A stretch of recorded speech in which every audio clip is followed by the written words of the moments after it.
Welcome back, y'all. It is our first Friday News Roundup of the new year. So today on CityCast Las Vegas, I'm here with Nevada current reporter Michael MJ Lyle and our newly appointed executive producer Layla Muhammad. And we're talking about the uncertain future of New Orleans Square, the Vegas Loop's new airport drop-off service, and a brand new museum dedicated to DJs. It's Friday, January 9th. I'm Sonja Cho Swanson, and here's what Las Vegas is talking about.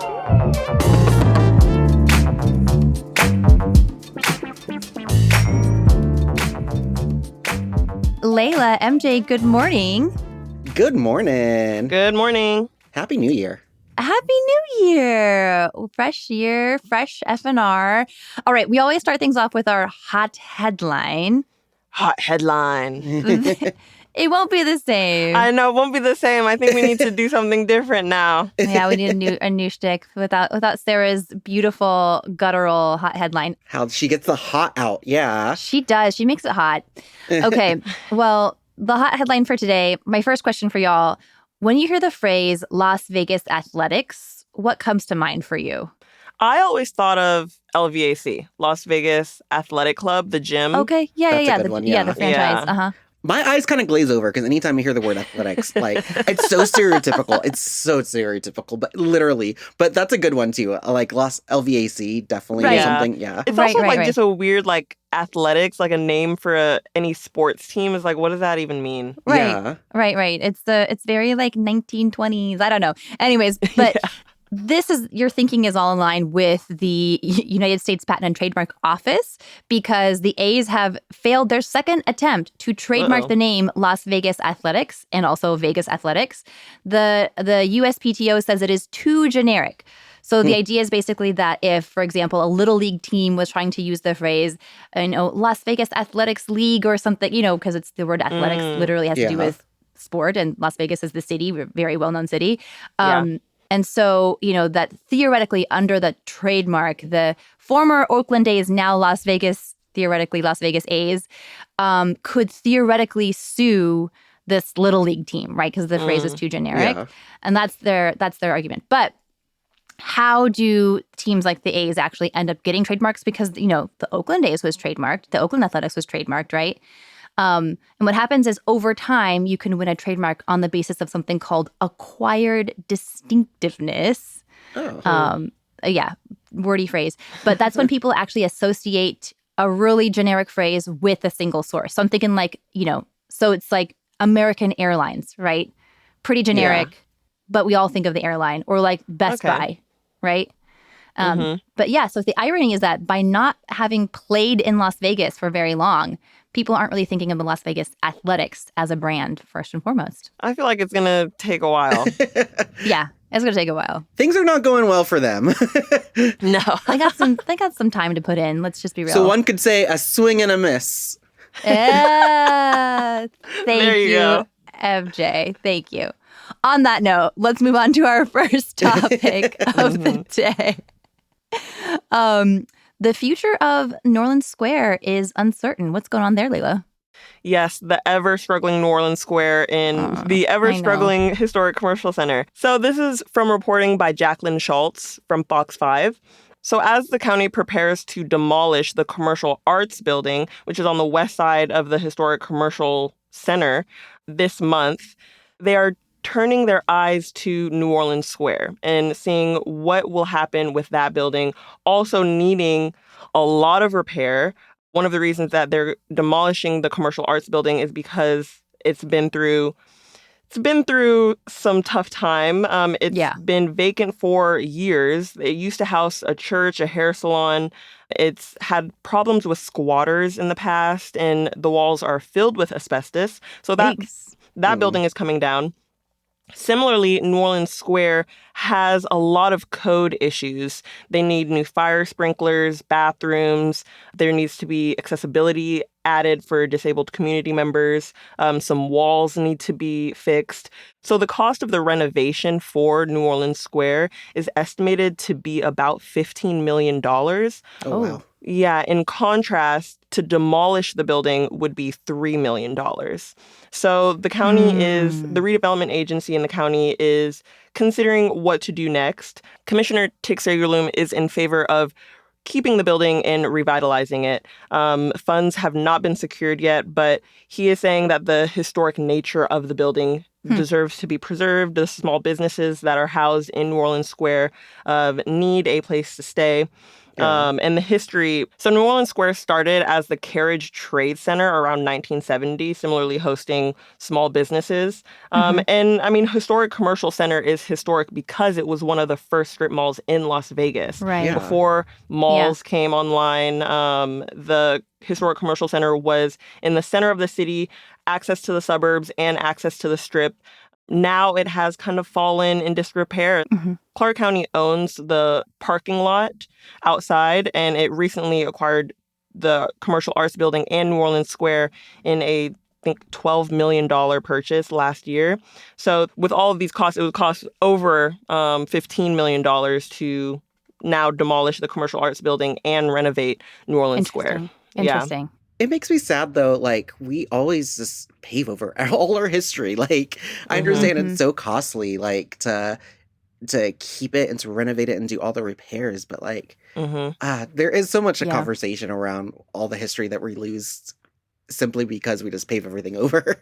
Yeah, 100%. I think we would be losing history with New Orleans Square if the county decides to demolish it. But at the same time, I think the bigger issue is housing these small businesses and drawing attention and business to the commercial center in full. Sure.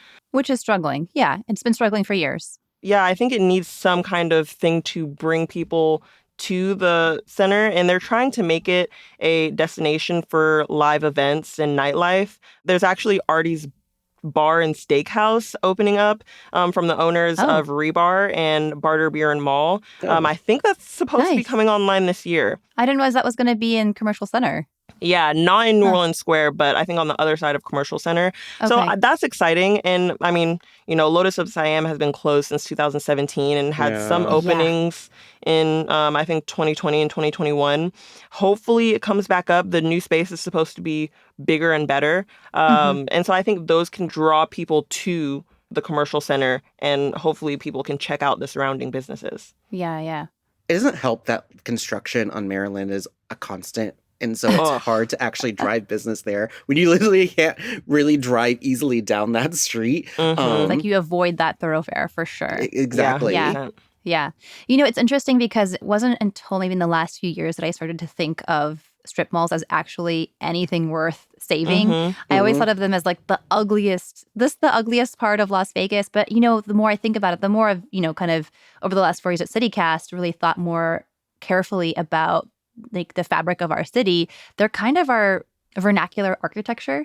And there's something, I actually wrote an appreciation index in our newsletter, and it's on our website, of just an appreciation of the strip mall. And the way that what I love about strip malls is that they're so bland and generic on the outside, which just allows you to have this element of like wonder and surprise when you open the doors on the inside.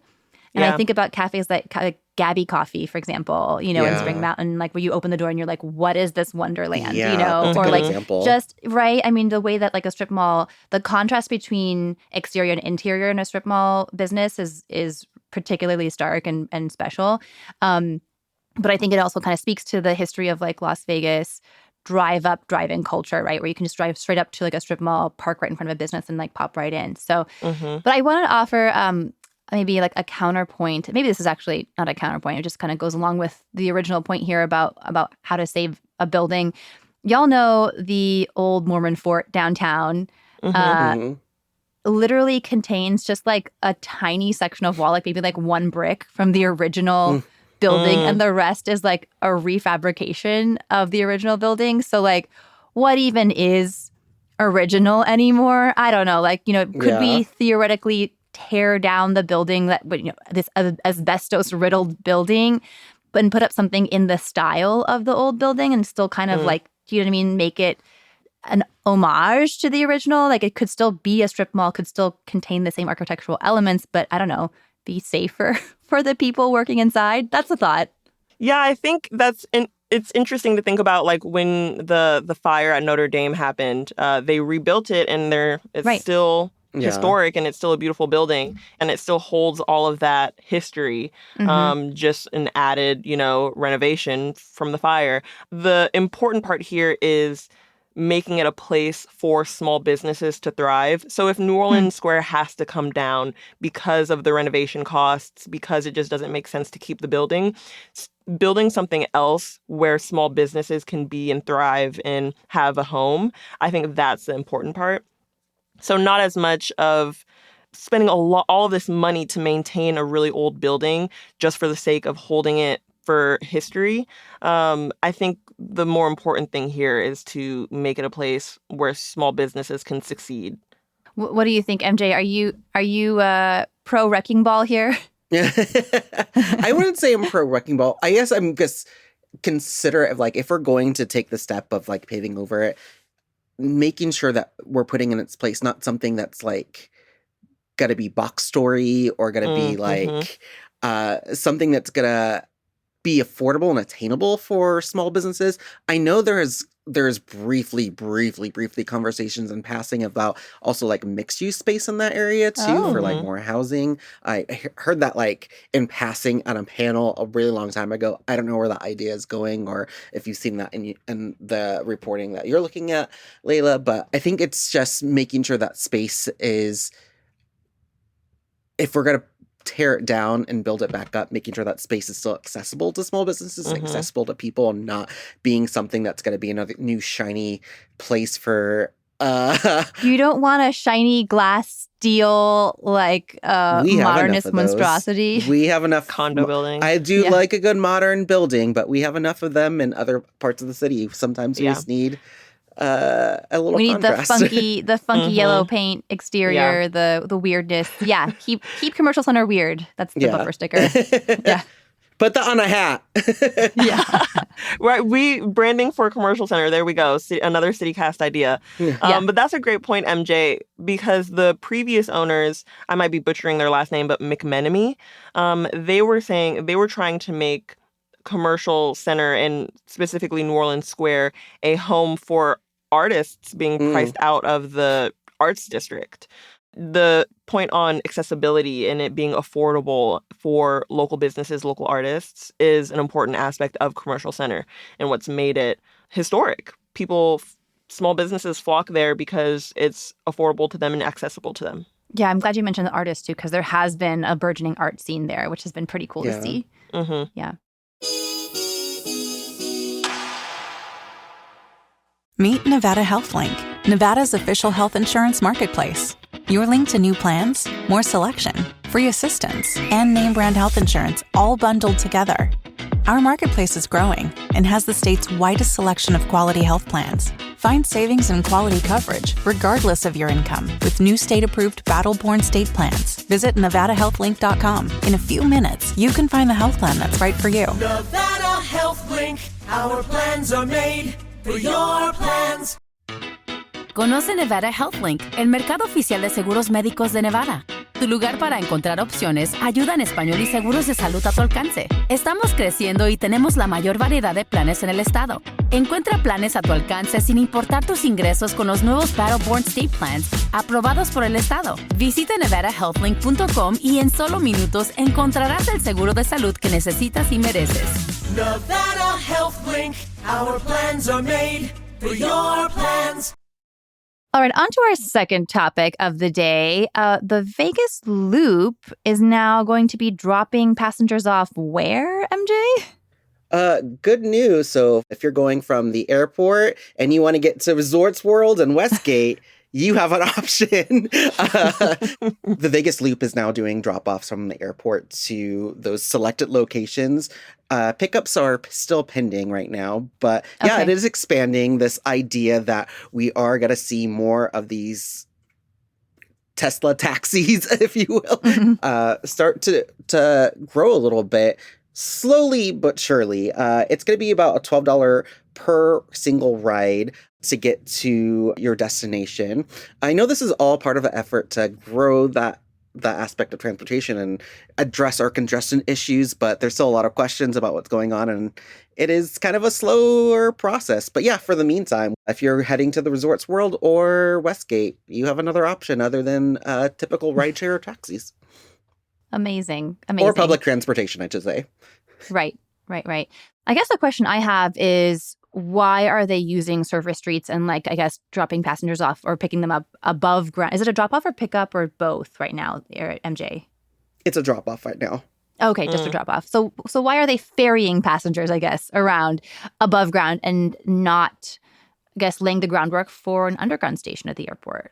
When we talked to former airport director Rosemary Vasiliadis, some insight that we got from that conversation is that it would be really hard to, understandably, get approval to tunnel under the airport for a private company. No, that makes total sense, yeah. Yeah. So I think getting, approvals, as we've talked on this podcast, for the Vegas Loop has been an interesting process that they've taken, but they couldn't get past those approvals from the airport to tunnel under there, I think. Yet, right? Yes. Well, I guess you're right, because of the FAA, right? It's sort of a federal jurisdiction under the airport versus... It's a little different than working with local officials than to get approval from the federal officials. Right. It's interesting that this is... the first step perhaps towards that eventuality. How do y'all think that this will transform the rideshare industry in Las Vegas? I want to take a step back and kind of talk about the quote-unquote reasons behind this is to address congestion issues and the fact that more people need to move from the airport to the Strip corridor. I think a broken record. I've been on this this podcast, so feel free, listener, to tune me out because I am insufferable. No, don't tune out. Keep listening, please. Just me specifically, but I know I'm a little insufferable on this, but the only way to address the congestion issues is to take cars off the road, not to add, even though the thought is we can just burrow under the city and that would alleviate, but then you're still having cars at some point surfacing, or cars in other aspect. The only way to address congestion issues is actually to invest in mass transit. I'm curious if that's going to play a role in local elections coming up, because I know some candidates are already talking about that. Oh, interesting. I guess I don't know what this is going to do in the long term for mass congestion, because it is still a very small portion of stops that are that we're seeing right now, even though they do have a plan for at least 93 stations, including Allegiant Stadium, the Medical District, Fremont Street area. And so I don't know, in the grand scheme of things, once this whole 68 miles of tunnel is finished, which who knows how long that's going to take, what it's going to do for the long run for congestion. But as far as what it's going to do for the rideshare industry, I think there's a lot of questions and concern from taxi companies and those that are driving rideshares about what this is going to mean for their pocketbooks too, and for their employment too. And so I don't know exactly what this means. It does have more competition, but we are essentially letting a private company come in and, yes, they're footing the bill for this, but they're taking all the revenue for it as well. So I think there is going to be a lot of questions about the jobs. And going back to the stations that it is, I was thinking about this when we're talking about commercial center just in our last segment. We're talking about putting tunnels in stations to tourist, or to the resorts industry, to prominent spots. But the thing about mass transit, publicly funded mass transit, is that you can get access to smaller businesses and other aspects of the city. So you don't have a private company kind of moving people from industry to industry and kind of passing over smaller businesses. So I think that's why there should be a better and more linky conversation about mass transit opposed to a private entity talking about a few selected stops to have these quote-unquote Tesla taxis go through. Right. It seems like the airport has always been the critical part of the Boring Company's success, right? Because locally we have 2-ish million locals, but annually we have 40 million visitors coming to Las Vegas. So when you think about just ride volume, that's where the passengers, that's where the money is going to be.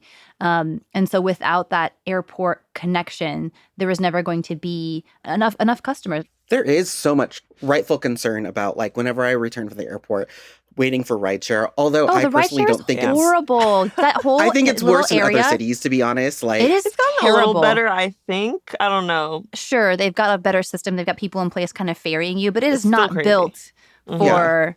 Yeah, it's a horrible system. But we're just adding another like 2-4 person system. Again, this goes back to mass transit where you can ferry a lot more people. Right.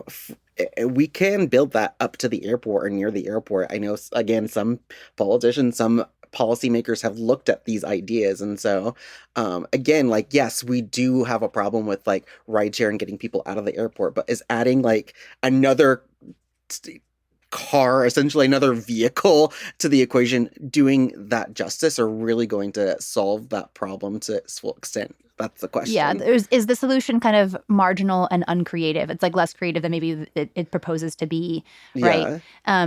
So I guess what I'm wondering is what this airport approval signals about the Vegas Loop project's long-term prospects in Las Vegas. I'm thinking that it says that maybe more businesses are open, but not for this to be connected with this project because they see this as the future. There's no guarantee that we're going to invest in something like mass transit, and we do need a solution. And so this is the solution that is being put forth. And so I can see that the airport is kind of this domino of more businesses, but not maybe all places. I think UNLV just declined a station on its campus as well. Wow. And so it's not like guaranteed, but I think we're going to see maybe more dominoes, or we're seeing more industries, more business being open now that we have like to getting this kind loop of starting at the stations, airport. Yeah. Okay.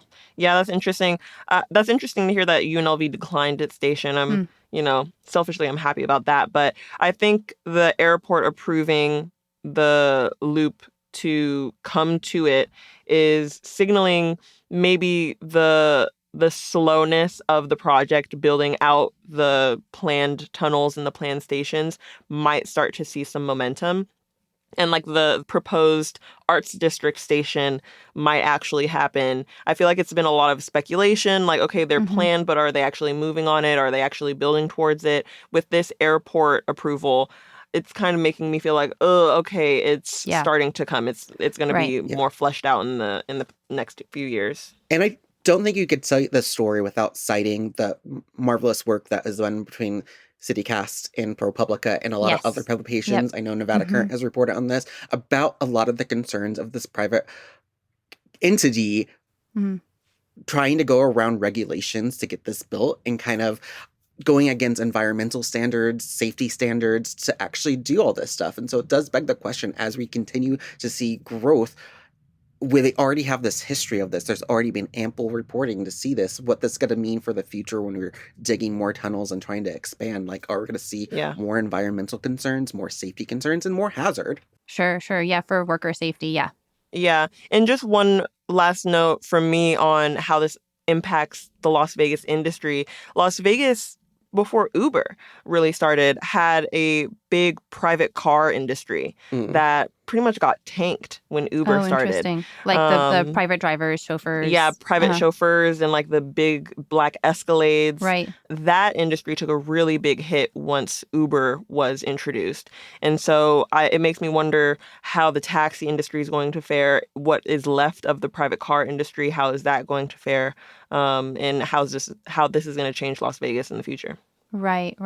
I want to go back real quick to your point about the domino effect, MJ, because we touched on this in a conversation we had with former Mayor Carolyn Goodman, which is that the casinos were basically afraid to say no, because if a Vegas Loop connection is built at the airport, they would be losing out on so much business. Can you imagine if like this became a primary mode of transportation and there was not a stop at your casino? Like how much business you'd be missing out on, right? So I think it created this almost like a game theory situation, right? Where it's like, you're kind of damned if you do and you're kind of damned if you don't, right? Yeah. You just kind of have to figure out what is the best play forward. And now that this airport drop off, even if it's not officially a Vegas Loop station, the way it signals to the casinos that this is going to happen, I think you're right, MJ. I think we're going to see a lot of other stops follow suit and decide to open up or, acquiesce to these loop stations.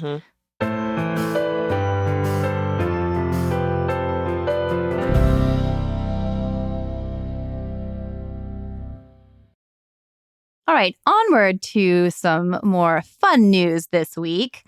This comes from reporting by Tyler Schneider at the Las Vegas Weekly. By the way, shout out, former guest on the pod.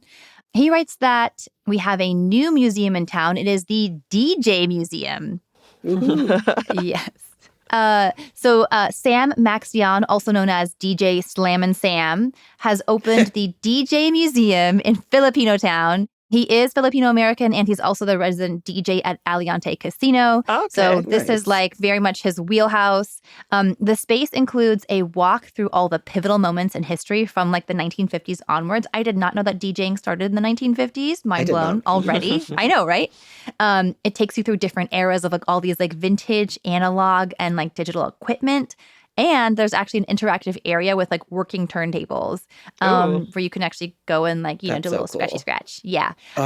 Goal. Yeah. That is Right? let's do it. Right. Okay. If the DCAS field trip.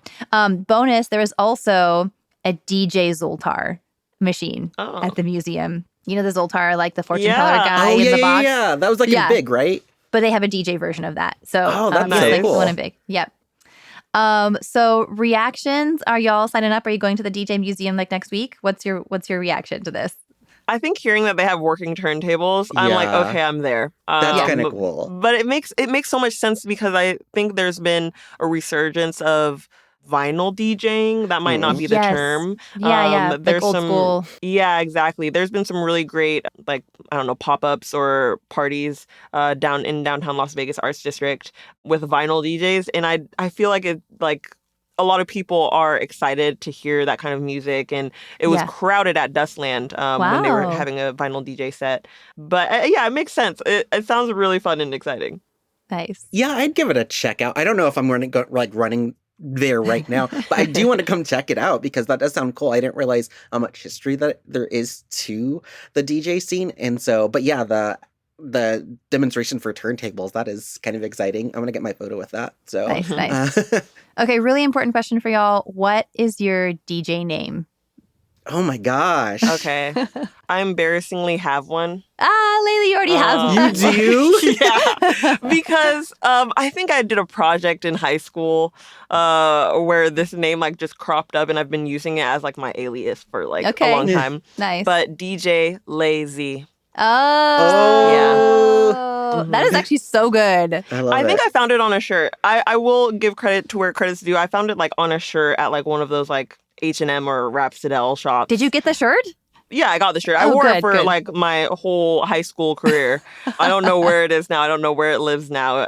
Rightfully so. It's probably in a bin somewhere. We'll find it again. But yeah, DJ Lazy. I love it.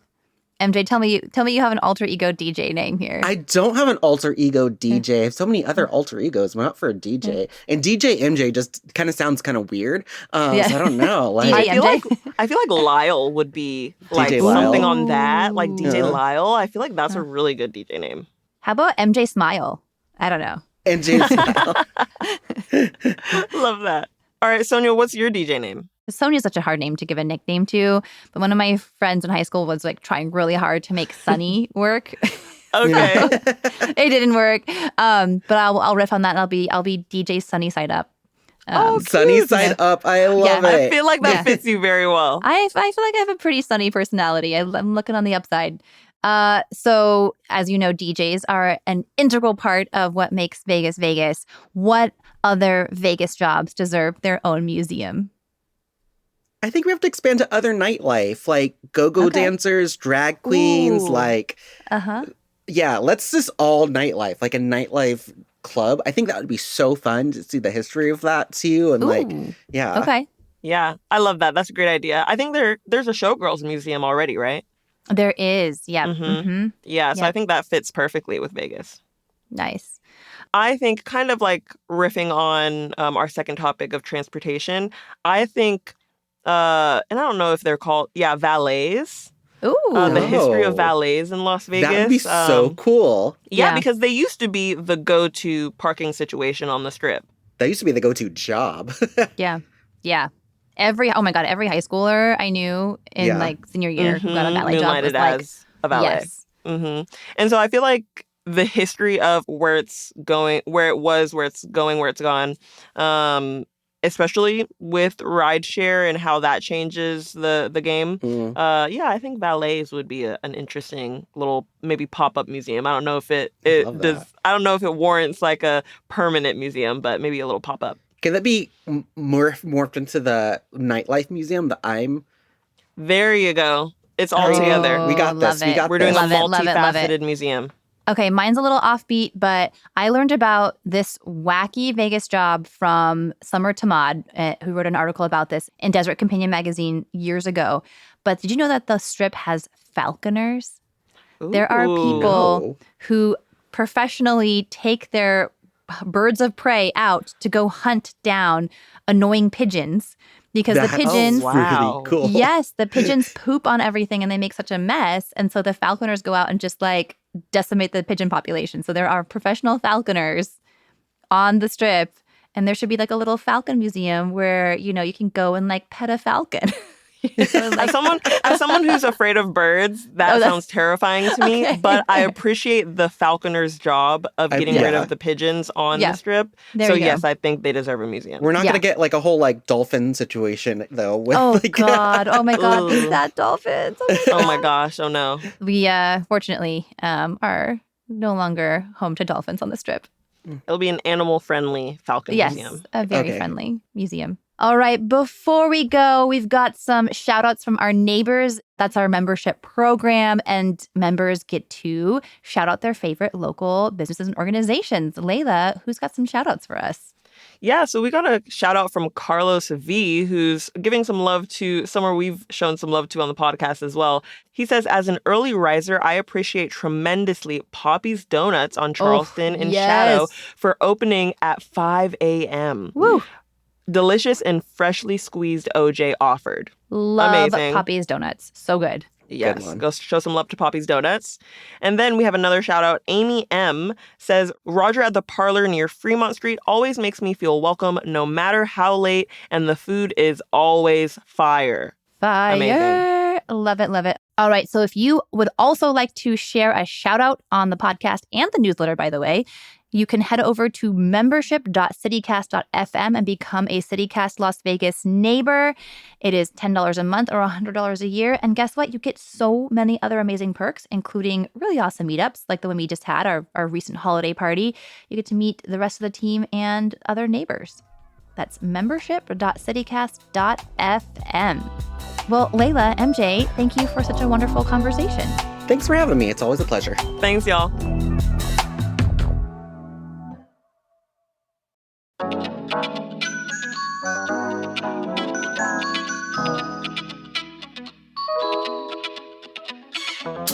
And that's all for today here on CityCast Las Vegas. Our executive producer is Layla Muhammad. Our roving producers are Zoe Culkin, Noah Snyderman, and Elizabeth Kama.